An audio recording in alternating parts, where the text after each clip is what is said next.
Bien, estamos empezando ahora el taller de investigación aplicada y sobre todo vamos a trabajar con análisis y diseño de entornos y objetos digitales y comunidades de aprendizaje. El tema de estudios de casos. En el primer caso vamos a trabajar un poquito con perdón, principios para la elaboración de objetos de aprendizaje. Básicamente, ya os he estado comentando estas sesiones. Estamos viviendo cambios de paradigmas, estamos pasando de lo analógico a lo digital. Vivimos una sociedad donde había desinformación o una sobreinformación que produce a veces más desinformación. Y bueno, estamos viviendo cambios bastante significativos a lo largo. Eh, ¿Por qué nos debemos hacer la pregunta? ¿Por qué se necesitan las sociedades necesitan las TIC? Pues básicamente es necesaria una alfabetización tecnológica, un desarrollo social, que es fundamental, el apoyo al aprendizaje, el futuro profesional de estos jóvenes que en su día trabajarán con estas nuevas tecnologías que serán las tecnologías del día a día, así como el ocio y desarrollo personal, que cada vez estáis viendo que existen cada vez más opciones de ocio que tienen que ver con las tecnologías. El tema de los principios de aprendizaje tiene que ver mucho con esto. Como es lógico, conocéis ya bastante del tema de los principios de aprendizaje, que el conocimiento debe ser significativo para el estudiante, el aprendizaje debe ser planteado de forma activa, se aprende haciendo, respetar dentro de lo posible el ritmo de aprendizaje del estudiante, es decir, cada estudiante tiene una forma de aprender, hay una serie de estilos de aprendizaje, cada uno tiene la suya, una estructura de contenidos, plantear en unas instancias de autoevaluación intermedias que permitan al estudiante comprobar lo que va aprendiendo poco a poco, eso es típico, y luego tener en cuenta, pues, como comentábamos, los estilos de aprendizaje, porque cada persona tiene una forma de aprender diferente de la otra. Es decir, hay que tener mucho eso en cuenta. Y básicamente lo que tenemos que hacer, lo que es de lo más importante, es hacerlo entretenido. Es decir, el aprendizaje tiene que ser entretenido.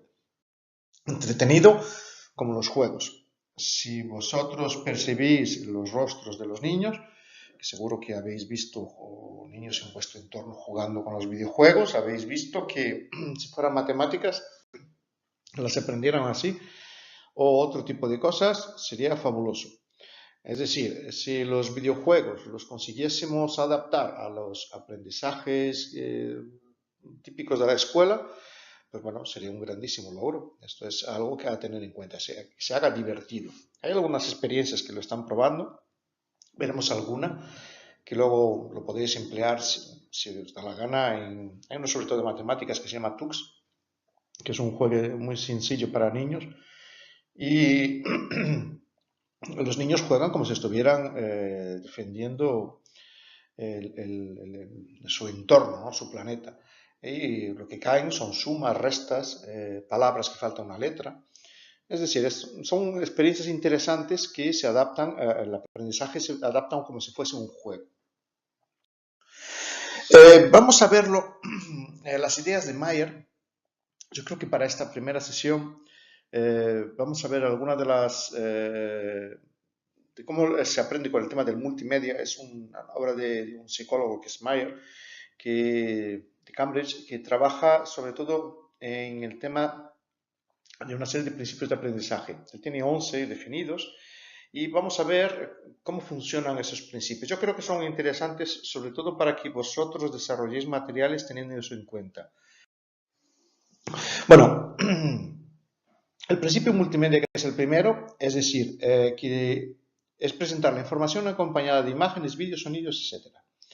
Es decir, que es mucho mejor poner una imagen, como está aquí en el ejemplo que tenéis, con un texto, que solo el texto solo. Es decir, las imágenes, el texto y a su vez el sonido que estoy grabando yo ahora es mucho mejor que si hubiera solo un texto plano.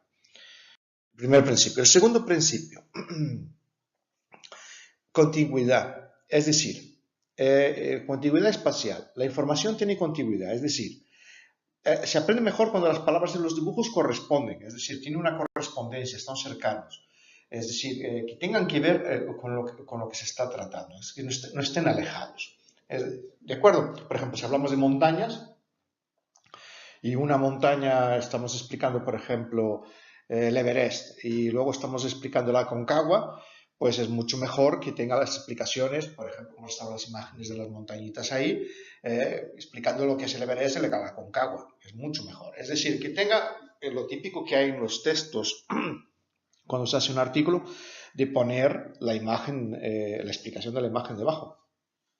Porque claro, ves una imagen, una explicación de una gráfica y quieres saber exactamente lo que significa. Eso es fundamental. El tercer principio, temporalidad. Es decir, los hipervínculos, es decir, insertar materiales multimedia o usar hipervínculos. Se aprende mejor cuando las palabras y los dibujos corresponden, se presentan simultáneamente más que sucesivamente. Es decir, es mucho mejor que yo ponga la imagen y el texto al mismo tiempo que si hubiera un desfase, ¿de acuerdo? Es decir, aparece primero la imagen y después el texto dura 10 segundos. Hay mucha gente que usa eso en los PowerPoints, que después pone una imagen y después pone un texto. Es decir, que es fundamental que la imagen y el texto tengan que ver. Que yo no cambie, cuando cambie de pantalla, si no el usuario se pierde. Eso pasa muchas veces, que se utilizan esos efectos especiales y el usuario pierde un poco la noción de lo que se quería. Principio de la modalidad. Es decir, se aprende mucho mejor con una animación y narración que solo animación y texto sobre la pantalla. Es decir, si pusiéramos una animación por ejemplo, de un volcán, cómo funciona un volcán, y si hubiese un texto, pues está muy bien, pero si yo pongo una narración explicando poco a poco, es mucho mejor. ¿De acuerdo? Es decir, cuando una narración acompaña y va explicando lo que se va viendo, las imágenes, más o menos lo que yo estoy haciendo ahora, es mucho mejor que solo se fuera de forma automática. Principio de la redundancia, es decir, el uso de distintos elementos acompañando una información permite a los alumnos aprender mejor y reforzar lo aprendido. Mejor con animación y narración que con animación, narración y texto sobre la pantalla. Es decir, una imagen, por ejemplo, que es el semáforo que está ahí, el semáforo en rojo, entonces no retornar con un rojo, es decir, es una imagen redundante. Estamos viendo una información y un texto que nos indica, no hay un sonido en ese caso y vemos exactamente lo que nos quiere decir. ¿De acuerdo? Lo que dice ahí, imágenes más narración o imágenes o más texto, pero no los tres juntos. Es decir, por ejemplo, aquí yo estoy empleando los tres, ¿de acuerdo? Estoy empleando estoy empleando el texto, es redundante, pero si yo quisiera explicar, por ejemplo, en el semáforo ese, vamos a ver cómo yo os explicaría. Es como si hubiera un sonido que estuviera diciendo, el rojo tuviera un sonido, el rojo tuviera un pitido, el amarillo otro y el naranja otro. Eso a veces lo encuentras en los semáforos, sobre todo para las personas ciegas, pero eso te informa, ¿de acuerdo? Que eso, ¿por qué? Porque nosotros tenemos un procesamiento de la información que vemos. Entonces, si tenemos mucha información al mismo tiempo, digamos que nos colapsamos. Eso ya lo tratamos anteriormente, el tema de nuestro cerebro, cómo funciona. Entonces, eso también es importante. Es decir, cuanto más claro y sencillo, mejor. El principio de la coherencia. Es decir, que las imágenes y palabras y sonidos tienen que tener relación directa. ¿De acuerdo? Si no tiene relación directa, no lo pongáis. Porque si no entra en concordancia con lo que estamos tratando, pues confunde. ¿De acuerdo? Por ejemplo, esta imagen. Avión. Más eso es un pato, exactamente, es un pato. Si yo pongo un texto y una imagen que no tenga nada que ver, pues eso confunde mucho. Es decir, hay que tomar, porque las imágenes tienen una fuerza muy importante. Muchas personas utilizan imágenes como si fueran ilustraciones en las presentaciones o en lo demás. Y no es así, tiene que reforzar, la imagen siempre tiene que reforzar lo que trata el texto. ¿De acuerdo? Siempre tiene que ver, digamos que la imagen y el texto forman una unidad. ¿De acuerdo? En este caso concreto, pues no formaría la unidad, porque un pato no es un avión. Entonces, confunde. ¿De acuerdo? Quiere decir, utiliza elementos gráficos para indicar dónde quieres poner la atención. Entonces, eso llama la atención, que es lo clásico que usa Google Maps, con aquel iconito para que tú pongas la atención en esos puntos. ¿De acuerdo? Principio de la segmentación. Bueno, pues las personas aprenden mucho mejor cuando los contenidos están divididos en pequeños apartados. Es decir, si tuviéramos nosotros todo este curso, imaginaros que empezáramos yo grabando diapositivas y diapositivas y diapositivas, pues sería tremendo. Entonces lo que hacemos es lo dividimos en sucesivas lecciones. Esto tiene que ver mucho con los MOOC y sobre todo cuanto más desglosado esté, mejor. ¿Por qué? Porque se hace más fácil de seguir, porque muchas veces los alumnos a lo mejor un punto ya lo han visto y no inciden sobre él y pasan al siguiente y no tienen que ver todo el material de principio a fin. ¿De acuerdo? Muchas veces está la discusión y entonces, ¿qué es lo que las personas verían un vídeo de 1 hora? Yo digo, depende. Si es un vídeo de 1 hora con una entrevista de Chomsky o de Bauman, pues a lo mejor te vale la pena estar 1 hora escuchando Bauman y Chomsky. Pero si vas a estar tratando de conceptos y de definiciones jurídicas, por ejemplo, pues a lo mejor es mucho mejor desglosar esos conceptos en ejemplos, en definiciones, como si fuera un glosario, y las personas van atendiendo a esos puntos. ¿De acuerdo? No, para poner un ejemplo, no es lo mismo una ola pequeña que una gran ola. Es decir, que una ola pequeña es agradable y una gran ola, pues a lo mejor no es tan agradable, no podemos con ella. Pues es lo mismo. La metáfora es lo mismo, ¿de acuerdo? Para que entendáis que muchas veces cuando queremos procesar la información de una forma agradable, pues tenemos que disfrutar pues, de la playa. Bueno, el principio de preentrenamiento. Esto es muy interesante porque las personas aprenden mejor cuando se les introducen conceptos claves de formación antes de ver los contenidos desarrollados. A ver, ¿qué significa esto? Pues antes de la persona hacer una actividad, pues tiene que saber más o menos lo que va a hacer. Vosotros lo estáis viendo a lo largo de este curso. Si yo os propongo que tenéis que buscar a este señor en una imagen, pues ya sabéis qué es lo que tenéis que hacer. Y luego, si os pongo la imagen, pues es más fácil encontrarlo, ¿de acuerdo?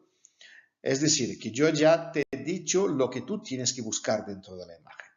Es una forma de facilitar, es decir, estás dando un concepto previo para que esa persona busque.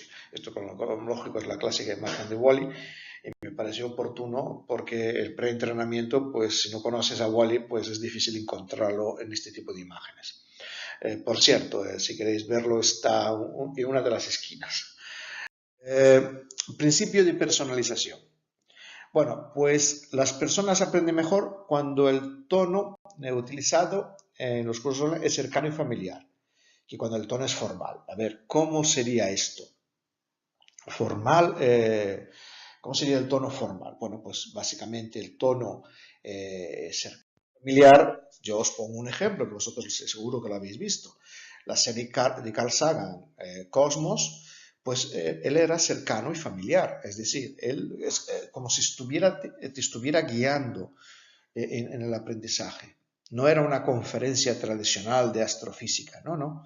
Era un profesor que te llevaba y te guiaba. Esa fórmula fue seguida después por muchas personas. David Attenborough también lo ha utilizado. Y es una forma que tú entras en eso. Es decir, es como si el personaje que aparece en la pantalla se te hace cercano.